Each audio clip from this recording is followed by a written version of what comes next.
¿Qué tal? Muy buenas tardes a todos y a todas. Soy Alejandro Torres y hoy quiero compartir con ustedes un tema que es muy interesante, que pues es más o menos de actualidad y que nos puede ayudar un poco. Me refiero a los juicios orales en materia mercantil. Desde el 2011, en enero, se reguló el juicio oral mercantil, hubo una reforma en 2012 y hubo una última muy importante el 25 de enero de 2017. ¿Por qué resulta importante? Bueno, vamos a platicar, como lo hacemos en estas charlas, de una manera más o menos simple y sistemática. En primer lugar, tenemos que recordar cuándo procede el juicio oral mercantil y de ahí la importancia de esta reforma. El juicio oral mercantil, desde esta reforma del 25 de enero de 2017, procede en todos los juicios mercantiles que tienen una cuantía. No importa la cuantía, puede ser desde un peso hasta 1.000 millones de euros y hasta ya más infinito, es un juicio oral mercantil. Y esto resulta trascendente. Solamente por disposición del artículo 1390 bis del Código de Comercio, vamos a dejar de tramitar en un juicio oral mercantil dos tipos de acciones. Una, las de juicios de cuantía indeterminada y dos, las de juicios que tienen una tramitación especial en la ley, como los especiales de fianzas, como los ejecutivos mercantiles, que también tenemos orales desde esa misma fecha. Pero bueno, cualquier asunto mercantil que tenga una cuantía será tramitado en la vía oral mercantil. Por eso es que vamos a revisarlo poco a poco para tener una idea clara de qué es lo que estamos hablando. ¿Cómo inicia un juicio oral mercantil? Bueno, desde luego todos sabemos cómo inicia un juicio, con una demanda. Esta demanda tiene sus requisitos en el artículo 1390 bis 11 de nuestro querido código, que nos va a señalar prácticamente los mismos requisitos que ya conocemos para todas las demandas mercantiles. Es decir, tenemos que poner el tribunal al que se dirige, que en la Ciudad de México tendría que ser solo dos opciones, o juez de distrito en materia mercantil o juez de materia civil de proceso oral, dependiendo si queremos ir a un juez del fuero federal o un juez del fuero común.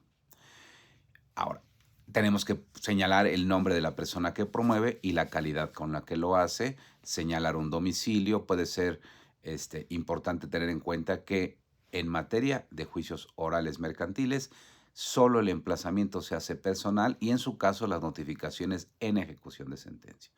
¿Por qué? Porque por disposición de la misma ley, todas las notificaciones de juicios orales se deben hacer en la audiencia, exceptuando desde luego el emplazamiento y lo que resulte de la ejecución. Pero bueno, de cualquier forma señalamos un domicilio físico. Considero importante hacer una observación. Hay un error en la práctica forense de que se pide a todos los juicios en algunos juzgados que se señale un correo electrónico para recibir notificaciones. Esto resultaría incorrecto en la materia mercantil, toda vez que el Código de Comercio no regula notificaciones electrónicas. El fuero común es diferente, ahí sí se regulan, pero bueno, hay que atender a que esta es materia mercantil. De igual manera, otra observación que resulta importante, en los juicios orales no deberíamos señalar el RFC ni el cobro de la persona, como se pide en la materia de juicios tradicionales. ¿Por qué? Pues porque el artículo 1390 bis 11 no señala que debamos dar esos datos. Datos que hemos platicado en diversas ocasiones que son irrelevantes para la litis y por lo tanto son formalidades de las prohibidas en el artículo 17 de la Constitución. Pero bueno, es un tema aparte. Después de señalar un domicilio, pues desde luego corresponde señalar personas autorizadas conforme al 1069, párrafo tercero del Código de Comercio, que serían los abogados. Pero tendríamos que adicionar aquí otra posibilidad que nos exige la ley en el 1390 bis 21, si no mal recuerdo, que se refiere a que los abogados que comparecen a las audiencias deben estar, además de las facultades del 1069, facultados para negociar y suscribir convenios. Eso significa que desde el proemio de nuestra demanda es prudente señalar que el abogado está facultado no solo con las formalidades del 1069, sino también con las del 1390 bis 21, es decir, para negociar y suscribir convenios. Estas facultades las vamos a necesitar para la audiencia preliminar. Por eso es importante que nos las otorguemos o las señalemos con precisión en el proemio. Enseguida, pues hay que señalar el nombre del demandado, el domicilio, la razón social, si es que es una persona jurídico colectiva, las pretensiones procesales, los hechos en los que nos sustentamos. Y aquí es el capítulo de pruebas, pero este capítulo de pruebas resulta muy importante porque no sucede como en el error que están usando en la materia de juicios tradicionales, que es señalar un segundo periodo probatorio. Eso es aberrante. Entonces, aquí no hay un segundo periodo probatorio. Aquí las pruebas se ofrecen correctamente desde el escrito inicial, ya sea demanda o contestación. Bueno, de que obviamente ya sabemos esto también, que a toda demanda debe anexarse la documentación que exige la ley, de personalidad, los documentos que funden la acción, los documentos que van a ser prueba y copia simple de todo lo anterior para correr traslado. Ahora sí, si esta demanda cumple los requisitos legales y se anexan los documentos, el juez debería admitirla. Inmediatamente debería ordenar el emplazamiento del demandado. En estos juicios orales, el demandado tiene un término de 9 días para contestar la demanda. Esta contestación, de igual manera, pues debe satisfacer los requisitos que ya conocemos, es referirse a las pretensiones procesales, contestar uno a uno los hechos, diciendo si es cierto, si es falso, si no es propio y haciendo las aclaraciones prudentes. Dependiendo de esto, sabemos, pues se va a ir generando la carga de la prueba de ambas partes. Una vez que se contesta la demanda, pues se da vista con las excepciones y una vez que se da vista y se desahoga, pues viene ahora sí el juego diferente, lo importante. La práctica forense nos ha enseñado ya que los juicios orales sí son eficaces, especialmente en la materia mercantil, y por eso tenemos que desarrollar con calma qué sucede en ellos en la primera audiencia, la audiencia preliminar. Una vez que se fija la litis, el juez dice tal día, tal hora, va a ser la audiencia preliminar en tal sala, porque tenemos que tener presente que los juzgados no están en el mismo lugar que las salas, es están en otro piso. En el caso concreto de la Ciudad de México, estamos hablando del edificio de Patriotismo. En unos pisos están los juzgados y en otros pisos más abajo están las salas. Entonces nos van a citar a una sala específica. No hay que ir al juzgado a la audiencia, hay que ir a la sala que señala el auto que cita a la audiencia preliminar. Bien, vamos a leer el artículo 1390 bis 32 y a revisar cada uno de estos elementos que nos va a señalar. Y nos va a decir que lo primero que va a suceder en la audiencia es que esta audiencia va a depurar el procedimiento. Es decir, se van a revisar los presupuestos procesales para tener certeza de que se va a poder dictar una sentencia que vincule a ambas partes. Resulta indispensable señalar que estas audiencias ya no elaboran un acta pormenorizada como sucedía anteriormente. No, ahora las audiencias son videograbadas. Y el secretario sigue estando en la audiencia, pero ya no está captando todo lo que se va diciendo, ni hay mecanógrafo que vaya transcribiendo lo que sucede. Entonces, pues es importante estar preparado para la videograbación. Adicionalmente hay que decir también que pues estas audiencias pueden tener recesos por cualquier circunstancia. En cualquier audiencia de juicio oral se puede pedir un receso de algunos minutos y el juez, si no hay inconveniente, podría concederlo. Bien, el segundo momento de la audiencia es un intento de conciliación y o mediación que sucede del juez hacia las partes. Para mí eso es un error, está reformada la ley para que pueda funcionar, pero el juez no podría ser primero conciliador y luego juzgador. Sin embargo, bueno, vamos a consentir que así sucede y los jueces invitan a las partes a una conciliación y les hacen una observación que es esta. Todo lo que se diga en este momento no se tomará en cuenta en ningún otro momento del juicio. Es decir, estamos platicando, no está obligado nadie y simplemente intentemos solucionarlo. Algunos juzgadores pues proponen alternativas o simplemente dejan que el actor o el demandado inicie una oferta para que en su caso pueda o no ser aceptada. Bien, ojalá si fuera el caso habría que estar atentos. ¿Por qué? Porque de llegar a un convenio o a una conciliación o a una transacción, pues en ese momento se tiene que dictar el convenio. Esto implicaría que debemos estar preparados. Y ojo, acuérdense que no hay una máquina de escribir y una computadora que pueda escribir en la sala. Tendría que ser un contrato que se dicte de manera verbal y que quede videograbado. Bien, pasaríamos a la tercera etapa de la audiencia. Esta tercera etapa de la audiencia, pues de inicio, cuando empezó la reforma en 2013, que entró en vigor prácticamente, pues no se sabía qué iba a pasar. Y bueno, voy a leerla precisamente para su entendimiento. Señala la fracción tercera del artículo 1390 bis 32. La audiencia preliminar tiene por objeto, fracción tercera, la fijación de acuerdos sobre hechos no controvertidos. ¿Qué significaba esto? La verdad es que no teníamos mucha idea, sufrimos bastante con esto, tuvimos que estar atentos a ver qué sucedía, porque la redacción no resultaba muy afortunada, porque fijación sobre acuerdos no controvertidos. Entonces, si los hechos no están controvertidos, pues no están en la litis. ¿Cómo puedo convenir sobre ellos? Pero bueno, en la práctica forense se llegó a una situación que es esta: la fijación de acuerdos sobre hechos no controvertidos. Es decir, establecer cuáles son los hechos que quedan fuera de la litis y como consecuencia de esos hechos que ya no se van a recibir pruebas. ¿Cómo sucedió entonces en la práctica? En la práctica forense sucedió lo siguiente.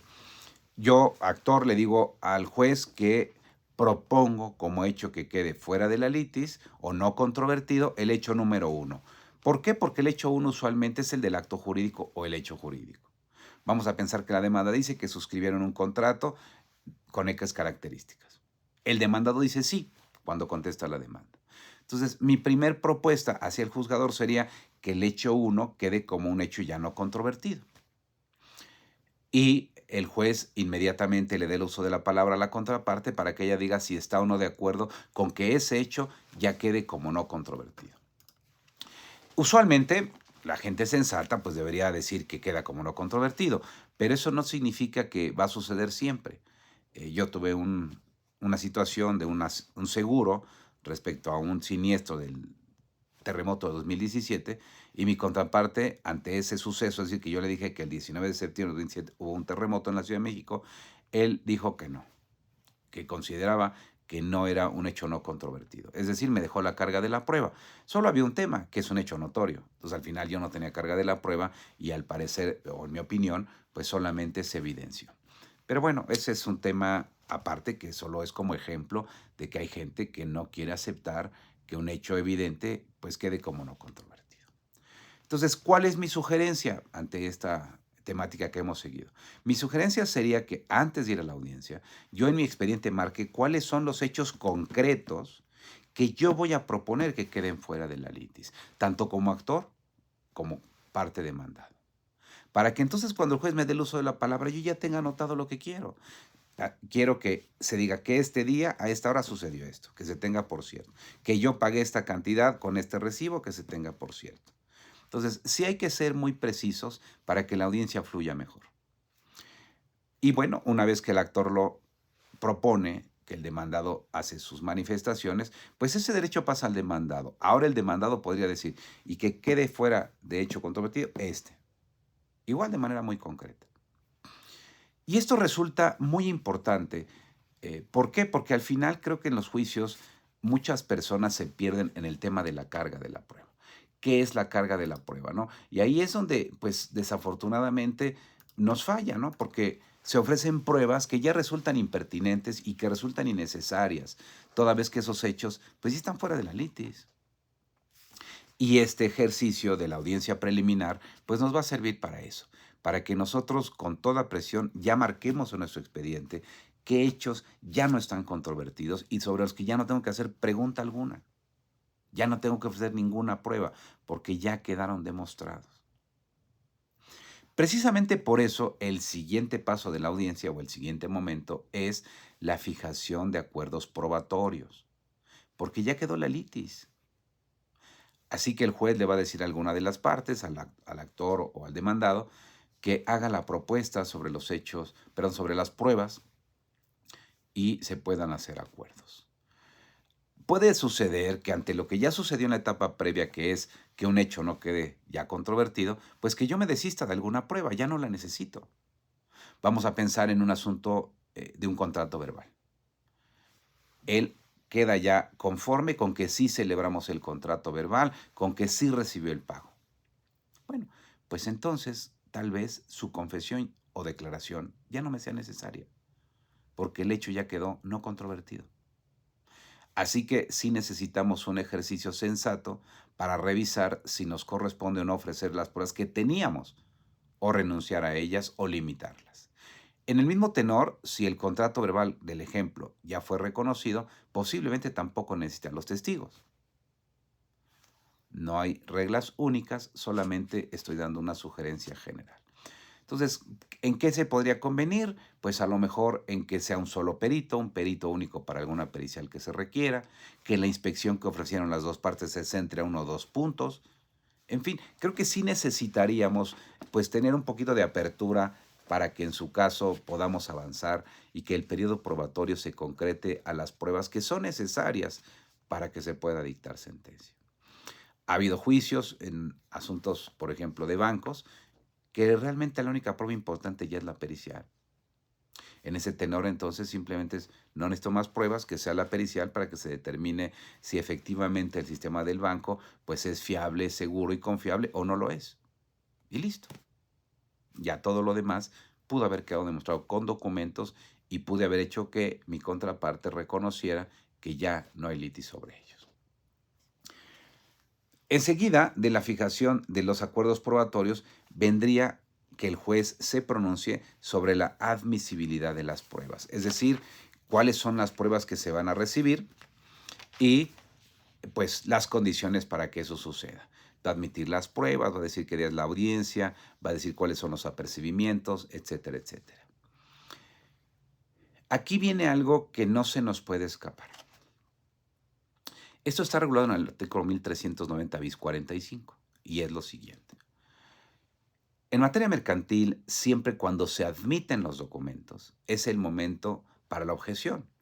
En un juicio tradicional son 3 días después, pero en los juicios orales es en el momento de la audiencia. En el momento en el que el juez ya terminó de admitir las pruebas, pues habría que levantar la mano, el juez nos concede el uso de la palabra y tendríamos que decir que vamos a objetar los documentos que le fueron admitidos a nuestra contraparte. Hemos dicho y reiteramos que la objeción son los argumentos lógico-jurídicos que vierten las partes para restar valor probatorio a los documentos que presentó nuestra contraparte por considerar que no son idóneos, no son suficientes o no son válidos para demostrar lo que pretenden. Y así, por ejemplo, si es un asunto mercantil y me exhiben un recibo de una transferencia electrónica a una cuenta que no viene el nombre, pues yo bien puedo decir que objeto el documento porque ese recibo no aparece que el dinero haya ingresado a una cuenta a mi nombre. No estoy diciendo que el documento sea falso, eso sería una impugnación. Estoy diciendo que no es suficiente para demostrar lo que dice mi contraparte. Entonces, por favor, nunca olviden que hay que objetar los documentos siempre, con argumentos suficientes, no genéricos, que sean precisos. Al final, desde la demanda y la contestación, yo ya sé qué documentos tiene mi contraparte y yo ya debería saber cuáles van a ser mis argumentos para objetarlos. Una vez que sucede esta objeción, bueno, pues la contraparte también tendría derecho de objetar los que yo exhibí y el juez correspondería ahora que señale una audiencia para el juicio, para que se reciban las pruebas. Pero aquí cabe la pena hacer esta observación. En 25 de enero del 2017, el artículo 1390 bis 37 del Código fue adicionado y se puso una adición muy importante que puede hacer que un juicio oral termine en esta audiencia. ¿Y cuál es esa? Bueno, pues la tenemos que leer porque es muy importante. Es el último párrafo, artículo 1390 bis 37. Si en la audiencia preliminar no se admiten pruebas documentales si en la audiencia preliminar solo se admiten pruebas documentales que no requieran ser preparadas para su desahogo, se podrá concentrar la audiencia de juicio en la preliminar para desahogar las documentales respectivas y dictar la sentencia definitiva en la misma audiencia. Fíjense qué maravilla. Estamos en la preliminar, logramos acuerdos sobre hechos no controvertidos, las pruebas que quedan solamente pendientes son las documentales, el juez las admite, levanto mi mano y digo, señor juez, toda vez que no hay ninguna prueba que requiera un desahogo especial, conforme al 1390 bis 37, solicito se abra el periodo de alegatos ahorita. Y el juez, revisando el expediente, dirá, pues sí, efectivamente, se abre el periodo de alegatos para que las partes formulen los suyos y en ese momento se tendría que dictar la sentencia. Y créanme que me ha sucedido varias veces, así que hay que ir preparados para todo porque tal vez podemos hasta provocarlo. ¿Qué tal que la única prueba que quedaría pendiente de eso es mi confesión o la confesional que yo ofrecí? Bueno, podría ser que ante que los hechos ya quedaron no controvertidos, pues yo me desista de la confesional, quedan solo documentales, pido mis alegatos y el juez debería dictar sentencia en esa audiencia. Bien, iríamos ahora a la audiencia de juicio. Esta audiencia de juicio consiste, pues, en desahogar las pruebas que fueron admitidas. Podrían ser la testimonial, la pericial, la confesión, la declaración de parte. Y resulta importante algo que no sucedía en los juicios tradicionales y es lo siguiente. Por disposición legal, las audiencias inician a la hora que debe de ser, pero en el momento que llegue la persona que vaya a la audiencia, pues le tienen que permitir que ingrese y que se incorpore. Y no sucede como sucedía en los juicios tradicionales. Vamos a pensar que la audiencia era a las 9:05 empezaba, y lo primero que decía una parte es, no está mi contraparte, declara la confesa, no están los testigos, ya, declara los desiertos.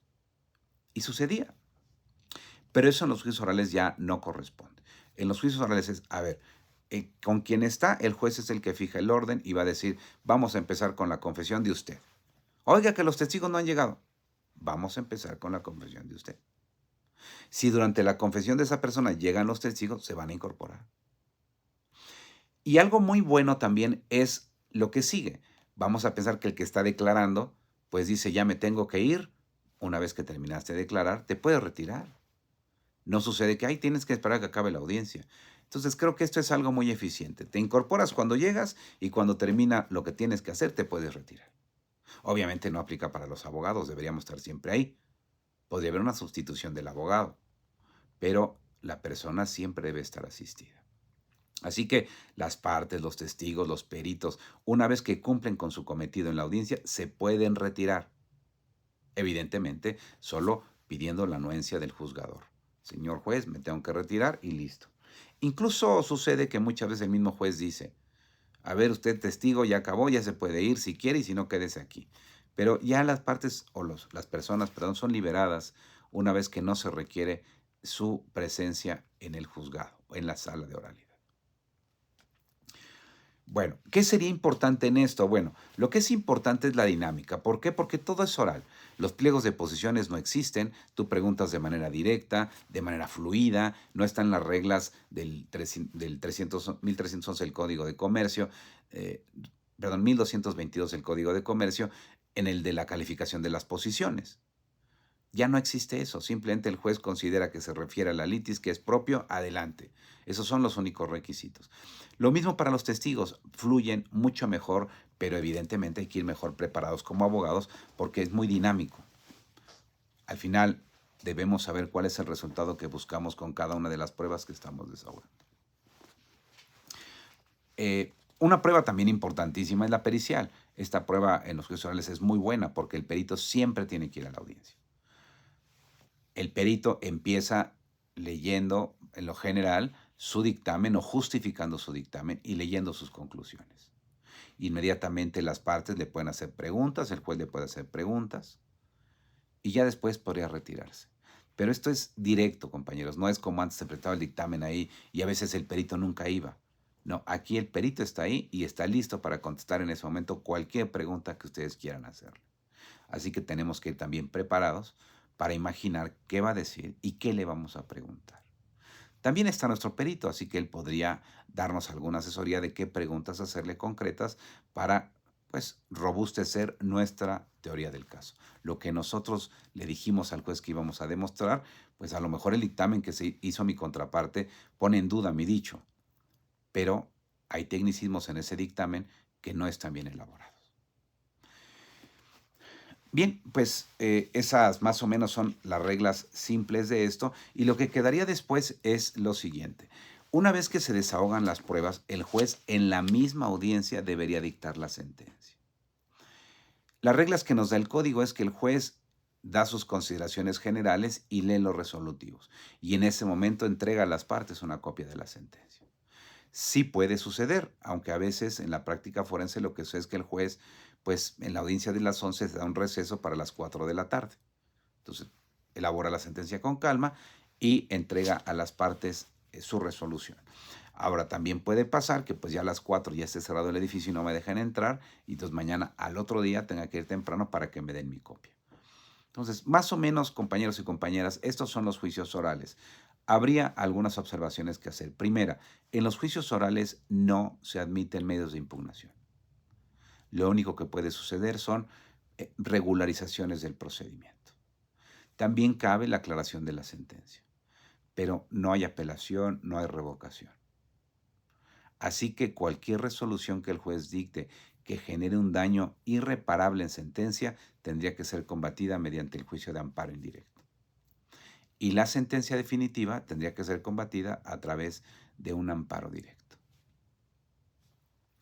Bueno, pues espero que más o menos esta idea general del juicio oral mercantil pueda servir de algo, y nos estaremos viendo en próximas sesiones. Que tengan una excelente tarde. Muchísimas gracias.